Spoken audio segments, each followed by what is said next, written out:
नमस्कार दोस्तों। आज जिस स्टॉक की मैं चर्चा करने वाला हूँ उस स्टॉक का नाम है टाटा मोटर पैसेंजर व्हीकल। और आप देख रहे होंगे कि लास्ट ट्रेडिंग सेशन में ये 4.5% से ज़्यादा ऑलमोस्ट 5% ये क्रैश हो चुका है। इसके साथ साथ टाटा मोटर में Tata motor specially passenger vehicle, जब टाटा मोटर डीमर्ज हुआ, कमर्शियल और व्हीकल अलग अलग हो गए, उसके बाद से एक अनप्रेसिडेंटेड गिरावट चल रही है और स्टॉक 52 वीक लो में आपको ये स्टॉक मिल रहा है दोस्तों। और अब ऐसे में टाटा मोटर की ये जो गिरावट है, इसके पीछे के बड़े कारण क्या है, इसके साथ साथ मैं बता दूं, जब ये स्टॉक डीमर्ज हुआ उसके बाद बहुत सारे निवेशक, रिटेल निवेशकों की बात कर रहा हूं मैं, उन्हें ये नहीं समझ में आ रहा कि एक्चुअल में इसे हम मापे कैसे, मापे इन द सेंस मेजर कैसे करें, इसको एक्चुअली स्टॉक प्राइस की वैल्यूएशन क्या है उसको कैसे देखें, प्लस जो एक बहुत बड़ा साइबर अटैक हुआ था उसके कारण कौन सी वो चीज़ है जो बहुत बड़ी मात्रा में एक्सपोज हुई है। और पिछला 1 साल या पिछले 6 महीने आप देखोगे हमारे जो भी टॉप की कंपनीज हैं, और मैं हर एक क्षेत्र की बात कर रहा हूँ, चाहे वो जैसे ये कंपनी है ऑटोमोबाइल सेक्टर की, बैंकों की हालत तो आप पूछिए मत। सबको पता है पिछले कुछ समय से जो बड़े बैंक्स हैं, इवन मिड कैप बैंक्स हैं, उसमें जो कॉर्पोरेट गवर्नेंस के इशू हैं वो मैं कहूँगा शर्मनाक हैं। जी हाँ, शर्मनाक है। स्टार्टअप्स हमारे यहाँ के जो पहले हुआ करते थे, उन्होंने जिस प्रकार से हमारी बेइज्जती कराई है ऑल ओवर वर्ल्ड में, मैं कह रहा हूँ, मैं ऐसा इसलिए कह रहा हूँ भाई साहब, सॉफ्ट बैंक जो है ना, वो तो हमारे यहाँ इन्वेस्टमेंट करनी ही बंद कर दी। एक समय जो आदमी इतना ज़्यादा बुलिश हुआ करता था कि भैया भारत जो है वो चाइना को पीछे कर देगा, और बहुत बड़ी बातें हो रही थी, बड़ी मात्रा में निवेश चल रहे थे। फिर पेटीएम में जो आप कह सकते हो आईपीओ को लेकर के जो इश्यूज आए, तमाम गवर्नेंस इशू, प्लस जो आईपीओ में जो स्टार्ट करते थे, जो स्टार्टअप वाले थे, उन्होंने जिस प्रकार से ठगा है अपने शेयर होल्डर्स को, जो अर्ली इन्वेस्टर्स थे, सबसे बड़ा है उसमें नाम मैं कहूँगा आता है ओला का। ठीक है, इन्होंने अभी अभी भाई साहब जो पैसे आप कह सकते हैं रिसर्च और डेवलपमेंट के लिए थे, उसको कर्जे के लिए निपटा रहे हैं। तो ये तो हाल है हमारे यहाँ। और टाटा पिछले कुछ समय से जिस प्रकार से आप देख रहे होंगे टाटा सन्स को लेकर के लड़ाई झगड़े चल रहे हैं, उसके कारण हम एक बहुत बड़े क्राइसिस से गुजर रहे हैं। वो क्या है उसमें भी चर्चा करूंगा। अगर आप टाटा मोटर में निवेशित हैं, निवेश की सोच रहे हैं, यकीन मानिए बहुत इंपॉर्टेंट ये वीडियो होने वाली है। देखिए, गिरावट होगी नहीं होगी, अब जो ईरान में वॉर चल रही है उसके कारण दबाव में तो रहेगा रहेगा, लेकिन टाटा मोटर के एक्चुअल इश्यूज क्या हैं, क्योंकि गाड़ियां तो धनाधन बिकती हैं इनकी, तो प्रॉब्लम क्या हो रही है उसी में चर्चा करेंगे। आपसे बस एक दरखास्त है, वीडियो को पूरा जरूर देखिएगा दोस्तों, भले ही टुकड़ों में देखें। वीडियो को हाइप जरूर कीजिएगा, लाइक जरूर कीजिएगा, और चैनल सब्सक्राइब नहीं किया है सब्सक्राइब जरूर कीजिएगा। आपको किसी अन्य स्टॉक पर चर्चा करानी हो तो उसका भी नाम जरूर लिखिएगा। नाउ अब आते हैं कि कारण क्या है भाई साहब इस सबकी गिरावट का। ये एक रफ टाइम चल रहा है टाटा मोटर के लिए, और बिल्कुल हमको कंसर्न होने की जरूरत है, क्योंकि लगातार 52 वीक लो हिट किया इसने, और ये रिटेल इन्वेस्टर्स के लिए कभी भी एक कंफर्टेबल साइड नहीं होती है। इसके साथ साथ मैं इस बात को मानता हूं दोस्तों कि जो करंट क्रैश है वो अलार्मिंग दिखता है इवन ऑन द चार्ट्स, लेकिन जो कारण है ना इस गिरावट का, ये बहुत ज्यादा मिक्स है। पहला, वन ऑफ ऑपरेशनल डिजास्टर और ब्रॉडर ग्लोबल जिटर्स। हम यहां देखेंगे कि जो ब्रेकडाउन है कि वाई द स्टॉक, और जो अब कैसे ट्रेड हो रहा है Tata motor passenger vehicle for passenger vehicle arm post demerger, ये हैवी प्रेशर में है या कुछ हिडन सिग्नल है जो हमको देखना है। तो सबसे पहले आते हैं गिरावट में। तो भाई साहब ट्रिपल एच आपने सुना होगा, लेकिन यहाँ पे ट्रिपल थ्रेट चल रहा है। क्यों? सबसे पहला, द जेएलआर प्रोडक्शन हॉल्ट। कुछ दिन पहले लेट मार्च में क्या होता है, जगुआर लैंड रोवर वो टेम्परेरी शट डाउन कर देता है इनका सोलिहुल प्लांट जो यूके में है। वाइल ये एक part was a pre schedule Easter break, जो मेन जो झटका लगा है वो है सप्लायर रिलेटेड पार्ट इशू, और that disrupted the assembly of high margin modules like Range Rover और रेंज रोवर स्पोर्ट। देखो, टाटा मोटर का जो ब्रेड एंड बटर है, जहां से एक्चुअल मार्जिन कमाया जाता है, वो यही रेंज रोवर की चीज है, और वहीं पे हॉल्ट चीजें अगर लग जाएं तो कितना ज्यादा डेंजरस है। फिर द 2 बिलियन पाउंड आप कह सकते हो साइबर शेडो, ये बहुत बड़ी चीज है दोस्तों। द स्कैटर्ड लैप्सेस हंटर्स, जो साइबर अटैक हुआ लेट 2025 में, जो आज भी डरा रहा है बुक्स में, यानी वो दर्द पूरी तरह से नहीं गया है। रिपोर्ट ये बताती हैं जो जेएलआर है वो कुछ स्पेसिफिक इंश्योरेंस की भी कमी थी उसमें फॉर दिस, और जो पोटेंशियल लॉस है वो 2 बिलियन पाउंड का हो सकता है, pound, effectively wiping out much of the years profit, पूरे साल भर का प्रॉफिट वो ले गया। आप ये कैसे होने दे सकते हो? ये कितना बड़ा गवर्नेंस इशू है। और एज ए इंडियन कंपनी ये पहली बार नहीं हो रहा है, हमने पिछले कुछ समय में देखा है हम कितने ज़्यादा रफ पैच से गुजर रहे हैं when it's come to governance issue, when it's come to quality. इसके साथ साथ फिर आग में घी डालने का काम किया वो है डिसअपॉइंटिंग Q3 के रिजल्ट। कंपनी ने रिपोर्ट किया एक नेट लॉस ऑफ 1889 करोड़, जो रेवेन्यू में गिरावट थी वो 39% ईयर ऑन ईयर थी। रीजन क्या था? Couldn't ship enough car following the cyber disruption.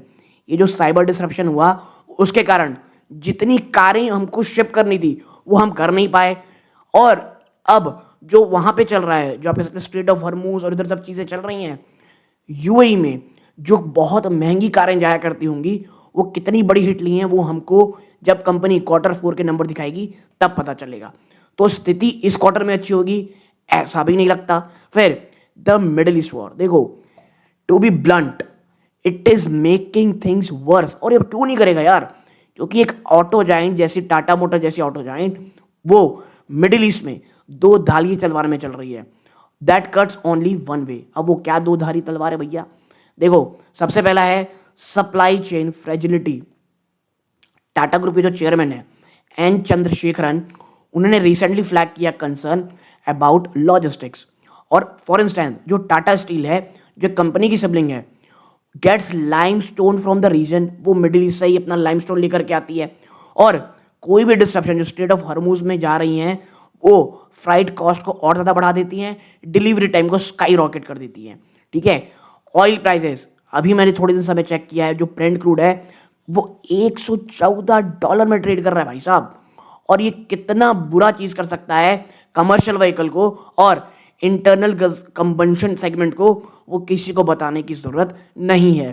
ठीक है, फिर वैल्यू बीइंग अपॉर्चुनिटी, हर कोई पूछ रहा है क्या यही सब चीज है? तो देखो एक लौती अच्छी चीज यहां पे ये है दैट द जो वॉर इंड्यूस्ड पैनिक है वो अब धीरे धीरे कम हो रहा है। जो एंटायर ऑटो इंडेक्स है वो नियरली 10% टूट चुका है इन अ वीक। ठीक है, लीडिंग द जो बॉटम फिशिंग है ना बाय इंस्टीट्यूशनल इन्वेस्टर, जो लॉन्ग टर्म ईवी स्टोरी वो अभी भी इंटैक्ट है। क्योंकि अगर इंडिया में ईवी बूम करेगा, टाटा मोटर और महिंद्रा उसे कहीं ना कहीं लीड कर रहे होंगे, ये सबको पता है। और ये जो गिरावट है ये ईवी को कहीं ना कहीं दोस्तों बूस्ट जरूर देगा। लेकिन प्रॉब्लम इतनी आसान नहीं दोस्तों। अगर वॉर चलती है, मैंने पिछले जो वीडियो बनाया EMS लिमिटेड के ऊपर, मैंने वहां भी कहा था अगर ग्राउंड ट्रूप्स, ठीक है, अगर जो है ग्राउंड ट्रूप्स आ जाती हैं, अगर वो बोलता है अमेरिका की हम उतारेंगे, स्थिति और ज़्यादा बदतर होगी, क्रूड ऑयल महंगा होगा और फिर गॉड नोस स्टॉक जो निफ्टी है और जो निफ्टी के साथ जो स्टॉक्स है वो कहाँ जाके रुकेंगे। फिर कुछ रीसेंट अच्छी न्यूज़ है, जी हाँ भाई, सबसे बड़ी न्यूज़ तो कुछ दिन पहले ही आई थी, मिड मार्च में टाटा मोटर ने सिक्योर किया है ऑर्डर 5,000 बसों का from various state transport undertaking जैसे MSRTC और GSRTC। और ये इंश्योर करता है study revenue for the consumer vehicle division. भाई साहब कंज्यूमर व्हीकल के लिए, not for passenger vehicle. Peak product cycle देखो 2026 ये एक्चुअली एक मैसिव लॉन्च ईयर था। कंपनी ने ऑलरेडी देखा है पंच ईवी, सियरा ईवी और जो सफारी ईवी है, और एक बड़ा निक्सन फेसलिफ्ट भी देखने को मिला जो सितंबर में आने वाला है। तो शायद कहीं ना कहीं आपको V shape recovery sales volume में, देखो मेरा ये मानना है कि इस बार अगर क्वार्टर नंबर खराब आते हैं तो टिल दिसंबर आपको स्टॉक यहां से तो बहुत वी शेप रिकवरी दिखाएगा, नो डाउट। लेकिन जो 300 रुपए है वो एक बहुत बड़ा सपोर्ट जोन है। ओके, नाउ अब कुछ ऐसी चीजें जो अंडर द रडार है जिसकी चर्चा कोई नहीं कर रहा है, वो क्या है? देखो द डीमर्जर कन्फ्यूजन, और ये मैं कहूंगा सबसे अच्छा पॉइंट है। बहुत से जो रिटेल इन्वेस्टर हैं वो अभी भी किसे ट्रैक कर रहे हैं? टाटा मोटर के टिकर लॉजिक को। लेकिन जब स्प्लिट हुई कंपनी दो चीज़ों में, उसने फंडामेंटली पूरी की पूरी तरह चीज़ों को देख लिया है। आप कैसे पैसेंजर व्हीकल और कमर्शियल व्हीकल को देखते हो, कैसे वैल्यू करते हो। जो पैसेंजर व्हीकल है अब वो एक प्योर प्ले है प्रीमियम और इलेक्ट्रिक व्हीकल बेट का, जबकि जो कमर्शियल व्हीकल है भाई साहब वो इंफ्रास्ट्रक्चर और लॉजिस्टिक्स प्ले है। तो ये दोनों ही चीज़ों को जब आप देखते हो आपको समझना पड़ेगा। फिर द इंश्योरेंस गैप, बहुत सी जो नई रिपोर्ट है ये बात कह रही है कि जो साइबर अटैक हुआ है उसमें लैक ऑफ इंश्योरेंस का कवरेज, जो हमने ऊपर थोड़ा छुआ था, उसकी उतनी चर्चा नहीं हो रही है। और ये एक बहुत बड़ा गवर्नेंस लेसन है जो पूरा ओवरऑल दिखेगा रिस्क मैनेजमेंट को, लेकिन ये लॉन्ग टर्म के लिए बहुत पॉजिटिव होगा। देखो यार, इंडियन कंपनियां सीखती तो है नहीं, इतना सीख रहे थे तो हमारी फार्मेसी कंपनियां इतना ज़्यादा यूएस एफडी से टकरा नहीं रहती, उनको ज़्यादा लैप्सेस नहीं आते। जब सिप्ला जैसी कंपनी को इतना ज़्यादा झेलना पड़ रहा है तो बाकी दवाइयों का तो भगवान ही मालिक है ना। द फ्लीट पिवट, मैनेजमेंट चुपचाप से लॉबी कर रहा है पीएम ई ड्राइव स्कीम को कि उन्हें इंक्लूड कर पाए ईवीज को भी, टैक्सीज को, सिंस फ्लीट कार वो 5 गुना मोर देन पर्सनल कार होती है, since fleet cars run 5 times more than personal car. ठीक है, पॉलिसी शिफ्ट ये एक बहुत मैसिव ऑर्डर ऑफ मल्टीप्लायर रहेगा जिसे ब्रोकरेज अभी भी नहीं देख रहे हैं। तो अगर अगर पीएम ई ड्राइव स्कीम में ईवी भी इंक्लूड हो जाता है, टैक्सी की बात कर रहा हूं मैं, it will be game changer. तो ये चीज़ें हैं जो एज ए इन्वेस्टर हमको ध्यान में रखनी है, और अगर ये होता है तो बहुत बड़ा वो बूस्टर होगा। अब टेक्निकलिटीज़ में अगर हम जाएं तो देखो यार, बात चीज़ ये है, एक्सट्रीमली बेरिश है, लेकिन अच्छी बात क्या है, अभी एक ओवरसोल्ड जोन में चल रहा है। करंट कंडीशन तमाम जो ट्रेडिंग है, जो ट्रेड स्टॉक ट्रेड कर रहा है, मूविंग एवरेजेस 5, 20, 50, 100, 200 उनके नीचे ट्रेड कर रहा है। और एक क्लासिक सिनेरियो होता है फॉलिंग नाइफ का, अगर 300 से शानदार बूम आ गया तो ठीक है, वरना अगर 300 से नीचे जा करके वॉल्यूम सा चला गया तो शायद 200 से 250 भी जा सकता है।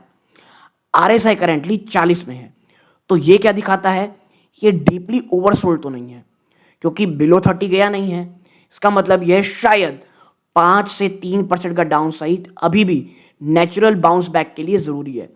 इमीडिएट सपोर्ट 290, 300 है, और मैं बता दूं ये मैसिव साइकोलॉजिकल हिस्टोरिकल फ्लोर है, और अगर 290 टूटा तो भाई साहब 275 स्टॉक जाता दिखाई देगा, और अगर 275 टूटता है तो फिर 250 एक बड़ा साइकोलॉजिकल सपोर्ट है। और टू बी रियल फ्रैंक, मुझे लगता है 250 अगर टाटा मोटर आपको मिलती है, एक क्लासिक बाउंस बैक आने के बहुत ज़्यादा चांसेस हैं। ठीक है, और अगर आपको देखना है कि टर्न अराउंड कब हो रहा है, जब तक 303 पार करके on the closing basis with the good volume ये जा करके वहां टिकता नहीं, तब तक कोई एक टर्न अराउंड होगा बिल्कुल नहीं लगता है। तब तक स्टॉक सेल ऑन राइज का ही रहेगा। और देखो, अगर आप strategy for a moderate risk taker देखोगे तो मैं इस बात से पूरा डिसएग्री करता हूं कि लमसम का समय है। टेक्निकली मुझे ऐसा लगता है कि 290 का एक ऐसा लेवल है जो रिस्क रिवॉर्ड में बहुत शानदार है, और अगर किसी बड़े गिरावट में अगर आपको 275 के आसपास, क्योंकि मुझे नहीं लगता 275 में क्लोजिंग बेसिस में देगा, क्योंकि अगर टाटा मोटर 275 में आकर क्लोजिंग दे रहा है तो उस समय ओवरऑल जो मार्केट रहा होगा वो बहुत ज़्यादा ब्लड बात वहाँ हो रहा होगा। नॉर्मल केस में 275 मुझे नहीं लगता, लेकिन अगर यहाँ है वो एक क्लासिक केस होगा, फ्रेश का, एवरेज का, और एटलीस्ट 1 से 2 साल की होल्डिंग का दोस्तों। ठीक है, तो आप यहाँ तक जुड़े रहे, बहुत बहुत धन्यवाद। जो चीज़ें हमने चर्चा की आपको क्या देखना है उसे प्लीज़ ट्रैक करिएगा। Q4 के नंबर ज़रूर ट्रैक कीजिएगा। यहाँ से अगर कुछ बहुत बड़ा नेगेटिव सरप्राइज आता है तो वो बिल्कुल डेंट करेगा स्टॉक को, लेकिन मुझे ऐसा लगता है बहुत सी नेगेटिविटी इसमें ऑलरेडी प्राइस इन है दोस्तों। यहाँ तक जुड़े रहे, बहुत बहुत धन्यवाद। ये वीडियो का अंत है। जय हिंद।